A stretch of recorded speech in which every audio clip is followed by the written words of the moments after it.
Hola, muy buenas tardes. Bienvenidos a esta cuarta entrega ya de lo que es biología para primero medio, aquí en la radio del Colegio Marista Marcelino Champañat. Mi nombre es Esteban Ponce y hoy estaremos viendo los últimos aspectos que quedan de la primera unidad, que gira en torno a todo lo que es la evolución y la biodiversidad. Para esta clase te invito a que tengas a mano nuevamente tu libro de texto, tu cuaderno y tus útiles de trabajo como lo son el lápiz, goma o sacapunta. Para comenzar con la clase de hoy, me gustaría hacer un breve resumen de lo que hemos visto hasta ahora. En primer lugar, partimos esta emocionante aventura viendo qué era la biodiversidad, cómo se iba dando esta biodiversidad en los distintos entornos en los que nos íbamos encontrando y que esta biodiversidad era la causante de era producto por la evolución. Vimos que la evolución es un proceso que tarda millones de años y que aborda a todas las especies y que además se han ido planteando a lo largo del tiempo distintas teorías que la tratan de explicar, desde algunas poco convencionales y con nulas bases científicas, como por ejemplo el fijismo, el transformismo, hasta ya ir solventando un poco con lo que es un poco más científico, como el evolucionismo o la misma selección natural propuesta por Charles Darwin. Dentro de este proceso nosotros empezamos a ver distintas evidencias que nos permitían a nosotros dar pie y tener la certeza de que esta evolución era un proceso que efectivamente se iba produciendo a través del tiempo. Dentro de las evidencias que vimos, teníamos las evidencias anatómicas, como por ejemplo los órganos análogos, los órganos vestigiales y los órganos homólogos. Vimos también las evidencias paleontológicas, específicamente los fósiles. Vimos 3 tipos de fósiles: los fósiles de molde, los fósiles de inclusión y los fósiles de permineralización. Vimos las evidencias biogeográficas que giraban en torno a la especiación propuesta por Darwin, en la cual nos decía que si teníamos una especie y de esa especie la separábamos en 2 grupos distintos y cada grupo lo dejábamos en un entorno distinto, ese grupo de la misma especie iba a evolucionar de maneras distintas. ¿Para qué? Para adaptarse a ese entorno y poder sobrevivir, porque al final claramente la evolución, la única finalidad que tiene es la supervivencia. Vimos también las evidencias moleculares y también vimos las evidencias embriológicas. Cuando trabajábamos con las evidencias embriológicas vimos los aportes que hizo Haeckel a esta teoría, y que si bien sus hallazgos después se comprobaron que estaban incorrectos, no quita el hecho de que haya aportado muchísimo a distintas otras áreas de la biología. Y también cuando veíamos la biología molecular, veíamos cómo la estructura genética del mismo ADN de cada especie nos permitía ir obteniendo rasgos en este código genético que nos indicaban que compartíamos ciertos caracteres que nos hacía evidenciar que en algún momento procedimos de la misma especie. También vimos cómo funciona este tema de la evolución propuesta por Darwin.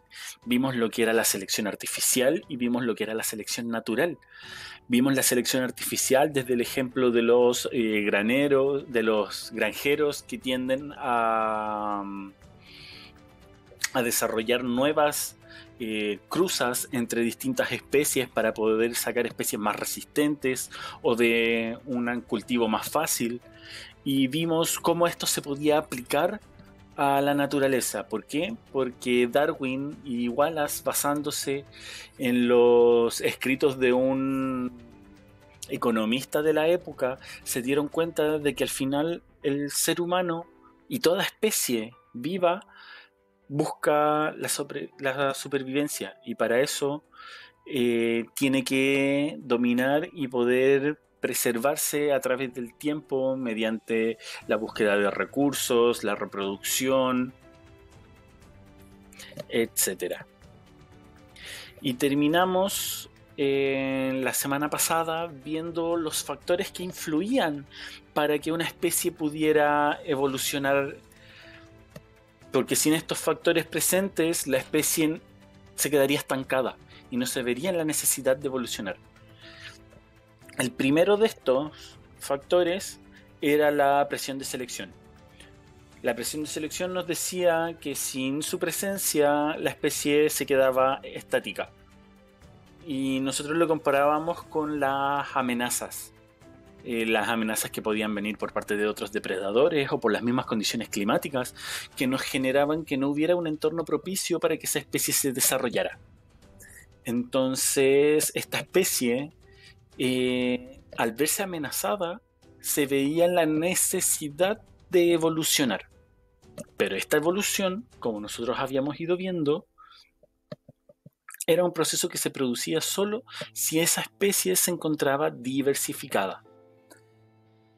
¿A qué me refiero con diversificada? Que dentro de una misma especie hay distintas expresiones de distintos genes que vuelven a cada individuo distinto. Y eso nos permitía a nosotros que dentro de esa distinción, aquellos que se adaptaran mejor a esta presión de selección, a esta amenaza, pudieran reproducirse de manera más fácil y así heredar, que era otro de los criterios que vimos, la herencia, los genes más favorables para que esa especie pudiera sobrevivir. Entonces, ¿qué nos decía la herencia? Que la especie iba a obtener los genes que le permitieran poder desarrollarse y sobrevivir ante una determinada amenaza. Y el último criterio que vimos era la reproducción diferencial, como la variabilidad, como esta especiación hacía que se mostraran diferencias claras. Cada una de las manifestaciones de esta especie tenía un ritmo distinto de reproducción, producto de qué tanto le afectaba esta amenaza a esa especie. Si a mí me afecta más, obviamente la población va a disminuir y por más que se reproduzca no va a dar abasto para poder continuar reproduciendo la especie. Por lo tanto, en ese momento esa especie o ese grupo de esa especie se extingue y deja solamente aquellas especies que efectivamente pudieron adaptarse al entorno y heredar esos genes, esos rasgos que les permitían adaptarse a las siguientes generaciones.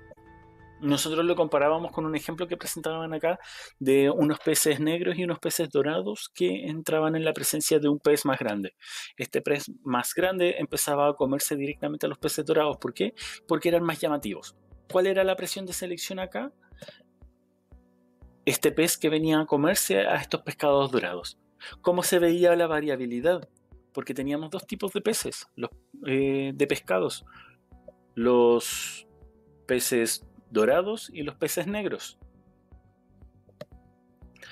Y como veíamos la reproducción diferencial, porque bueno, este pez más grande venía, se comía los peces dorados y por lo tanto dejaba una población mucho menor de peces dorados que pudieran reproducirse. Por otro lado, como los peces negros pasaban desapercibidos, la cantidad de estos peces era normal en comparación a la de los peces dorados y podían reproducirse de manera más tranquila, no más rápida, más tranquila. Y finalmente estos peces dorados heredaban a las generaciones futuras y bien al final los peces negros, que eran los que sobrevivían, heredaban a las especies futuras este rasgo que les parecía importante para la sobrevivencia. No es que esa especie decidiera, ya, yo te voy a heredar el color para que pases desapercibido, sino que naturalmente se hereda porque es algo que favorece a la especie para que pueda sobrevivir.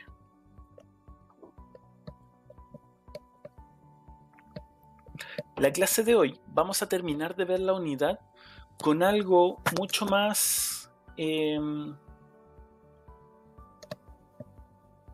teórico, por así decirlo. Y vamos a partir con el enunciado de la clasificación de los seres vivos o la taxonomía que vas a encontrar en la página 49. Cotidianamente tendemos a agrupar objetos o a agrupar fenómenos según sus características. Si son comunes, los agrupamos; si son distintas, los separamos. Este criterio nosotros lo denominamos como clasificación. Agrupar o clasificar en distintas categorías algunos componentes de la naturaleza también facilita su comprensión. Entonces, ¿qué es lo que vamos a ver en esta clase? Vamos a ver cómo se lleva a cabo este proceso de clasificación de los seres vivos. Para eso les invito a comenzar con la actividad que tenemos en la página 49. El objetivo de esta actividad es explicar la importancia de poder clasificar los seres vivos. Y desde siempre el ser humano ha utilizado las plantas como alimento, como adorno, como medicina o como veneno.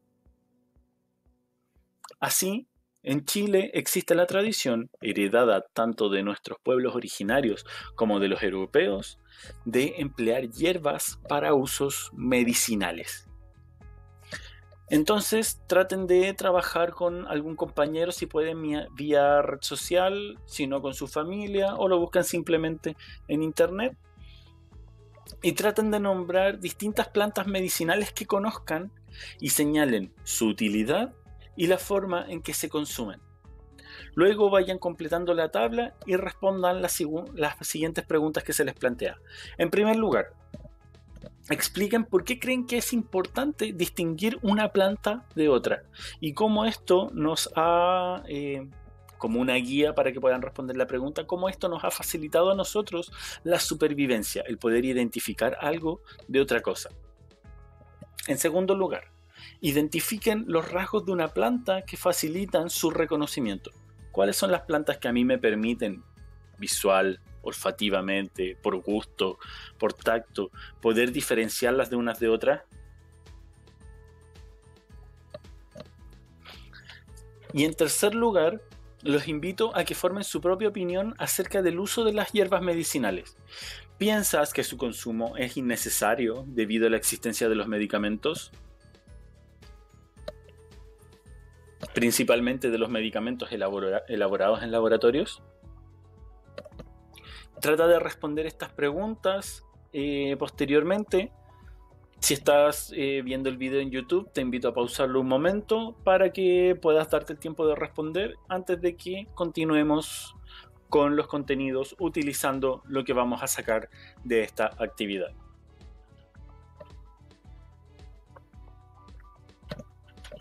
Entonces, como se puede desprender de esta actividad que realizaron, clasificar a los seres vivos es una actividad muy antigua.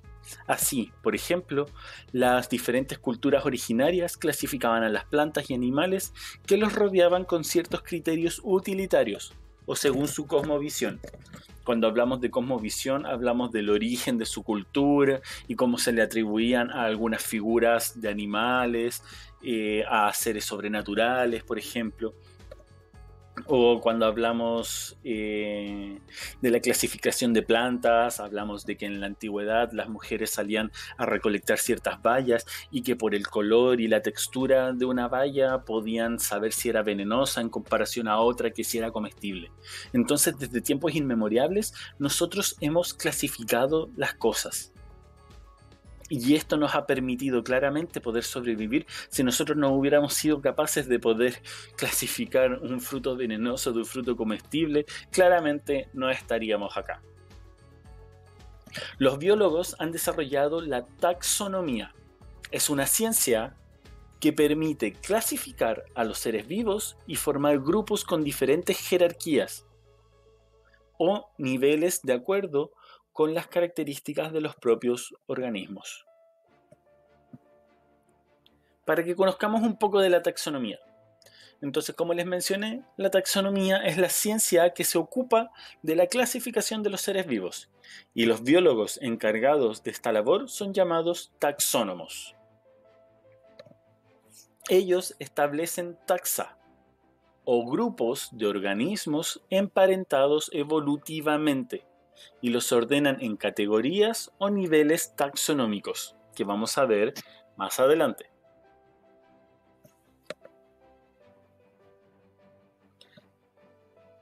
En la página 50 del libro aparece una imagen que nos permite a nosotros establecer un poco cómo es la diversidad, por lo menos de una zona intermareal en Chile.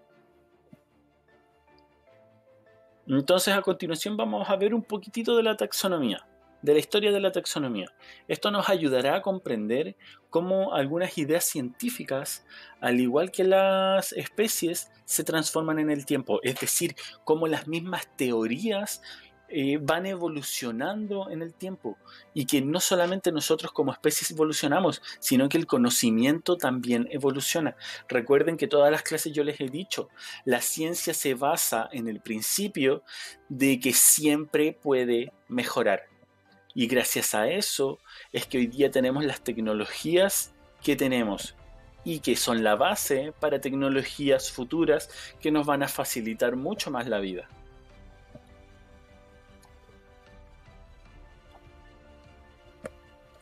Entonces, empecemos con un poquito de historia de lo que es la taxonomía, y para eso tenemos que remontarnos a la época de Aristóteles.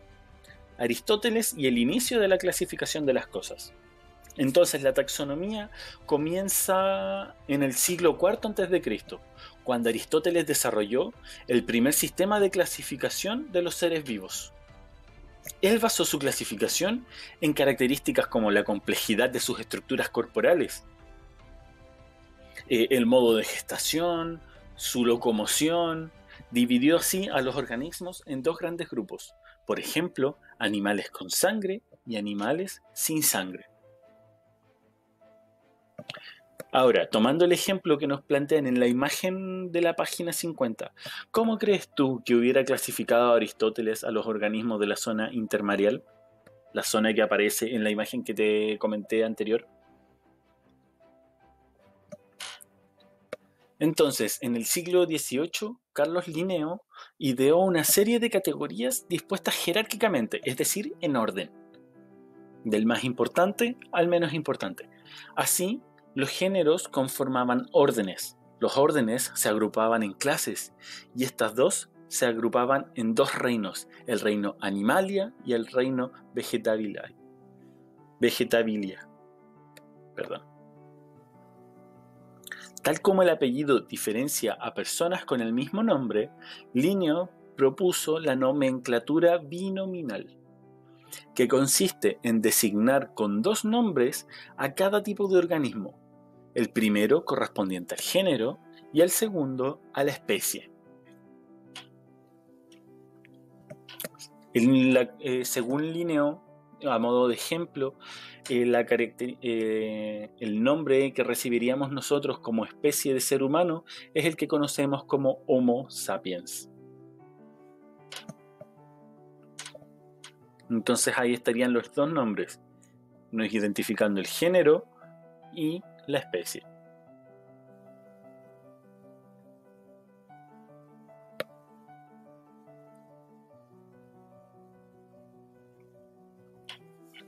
Cómo la taxonomía ha generado impacto en lo que nos rodea en el día a día, es decir, en el impacto directo en la ciencia y la tecnología.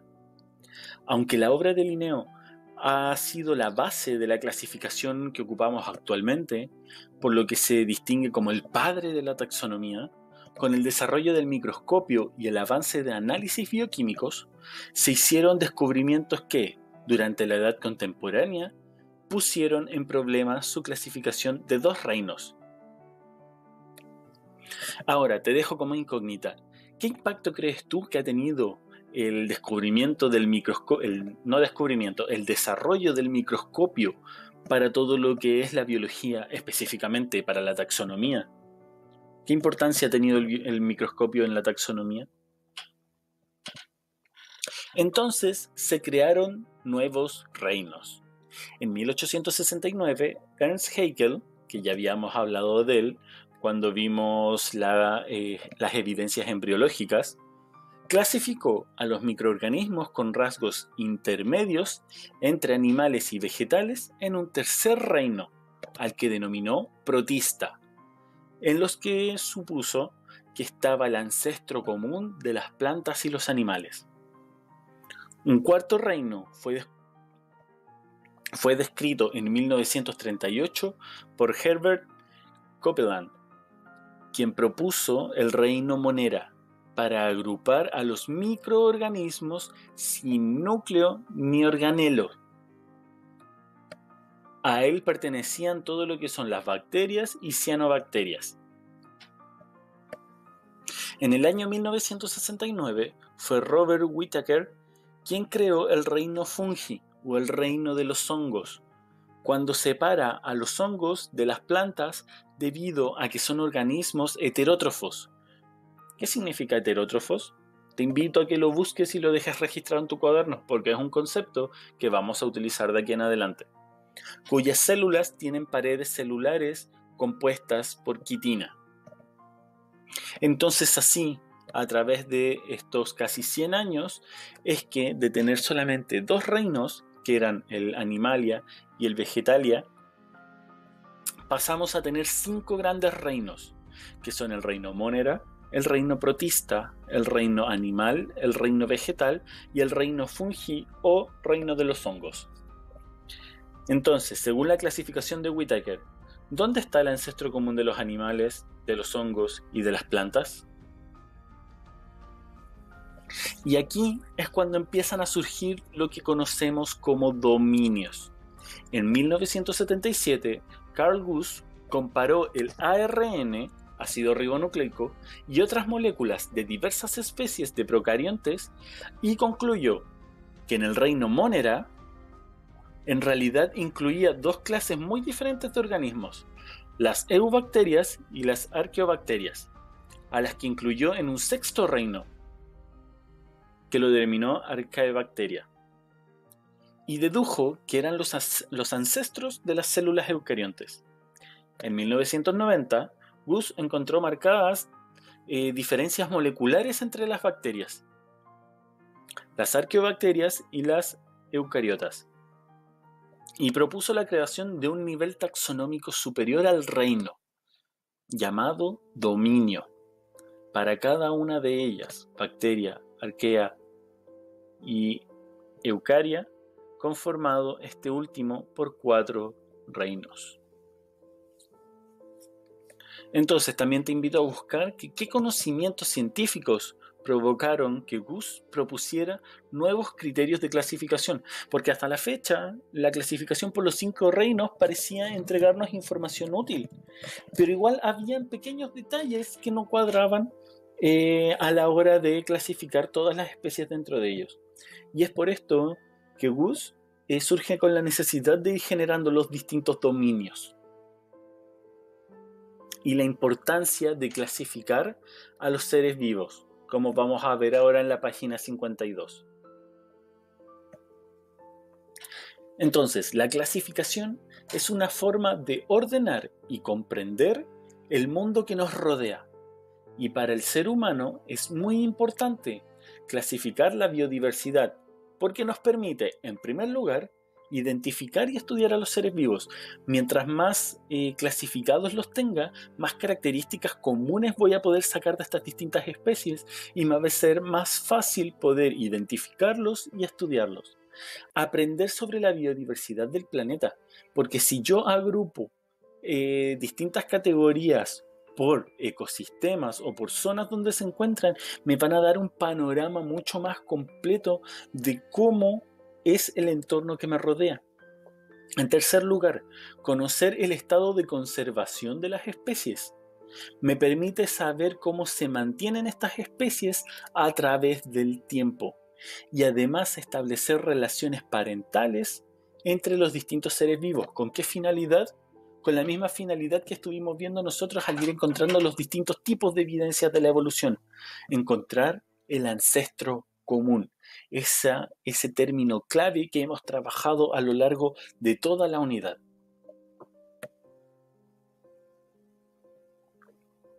Entonces, como se desprende de las páginas anteriores y de lo que ya hemos visto de la unidad, la manera de clasificar a los seres vivos ha cambiado a lo largo del tiempo, debido, por ejemplo, a los descubrimientos realizados gracias al microscopio, a la biología molecular, los que han generado nuevos y más específicos criterios de clasificación. Esto significa que ya no se agrupa a las especies según sus semejanzas físicas, sino que en función de su origen a partir de un ancestro común. Actualmente, los taxónomos consideran una gran cantidad de características para poder clasificar los seres vivos. Así pueden tener más certeza sobre la identidad de cada uno de ellos y saber cuáles son los más relacionados entre sí. A continuación, vamos a ver los principales criterios que utilizan los taxónomos, tomando como ejemplo el cernícalo. El primero es el carácter ecológico. Para esto se estudian aspectos como el hábitat y las relaciones interespecíficas. Ese es un término muy importante que vamos a ver la próxima clase cuando comencemos con la unidad 2.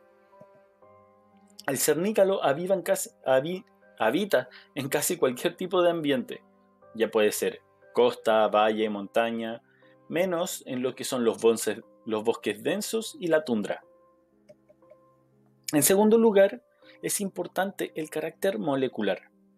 Aquí se analiza principalmente el ADN y las proteínas de cada ser vivo. La información genética del cernícalo, por ejemplo, es muy similar a la de otros halcones, como el halcón peregrino o el gavilán. En tercer lugar, tenemos el carácter morfológico. Aquí se observa la forma o apariencia que poseen los organismos. Morfología viene de forma, de la forma que tiene un determinado ser. El cernícalo en este caso mide 28 a 30 centímetros de largo y 50 a 60 centímetros de envergadura.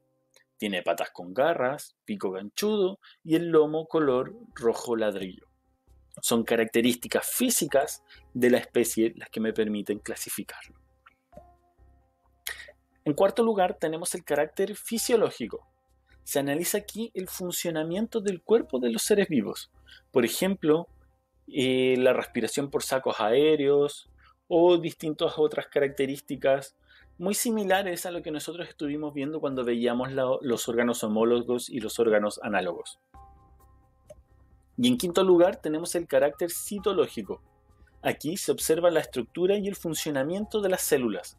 Por ejemplo, las células eucariotas de los animales o las células procariotas de algunas bacterias y microorganismos.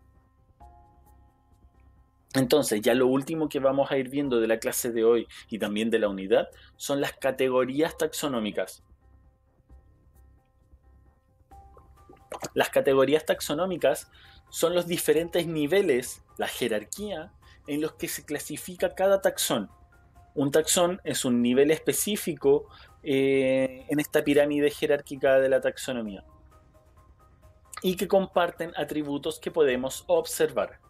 Siguen un orden jerárquico en el que las categorías más generales agrupan a un gran número de organismos emparentados evolutivamente, mientras que las más específicas contienen una cantidad mayor de organismos, aunque con un mayor grado de parentesco evolutivo.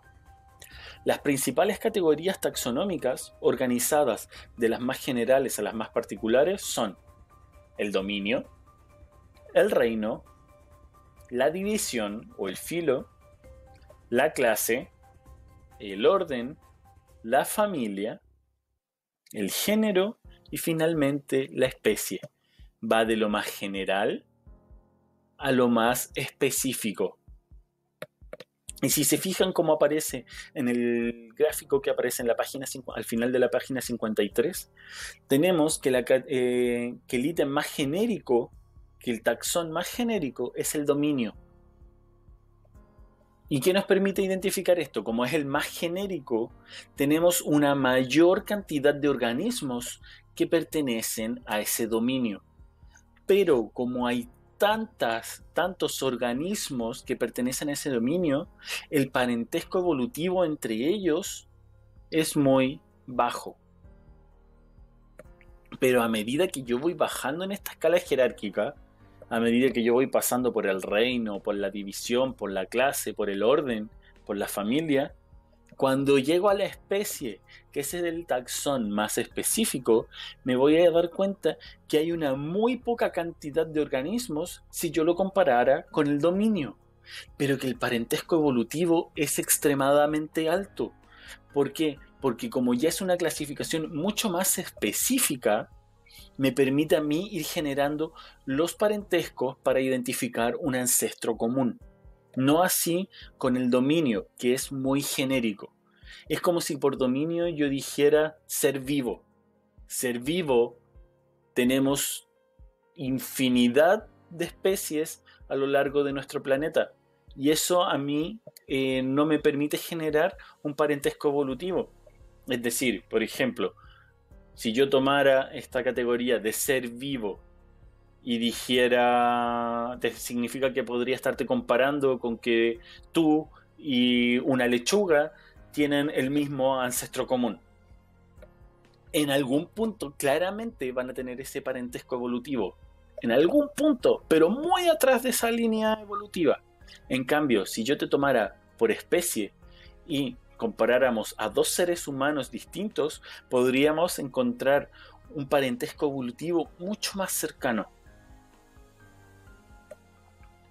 Para finalizar, y el desafío de esta semana no va a ser una actividad que esté aquí, sino que presta atención. Vas a elegir una especie, puede ser perteneciente a cualquiera de los 5 reinos, y vas a buscar cada uno de los taxones correspondientes de los niveles de organización en esta escala jerárquica para esa especie que elegiste. Por ejemplo, si yo escojo el halcón, tengo que buscar el dominio al que pertenece, el reino al que pertenece, su subdivisión, su clase, su orden, su familia, el género y la especie finalmente. Y cuando busquemos el nombre de la especie, recuerden buscarlo siempre por su nombre científico, no por su nombre genérico.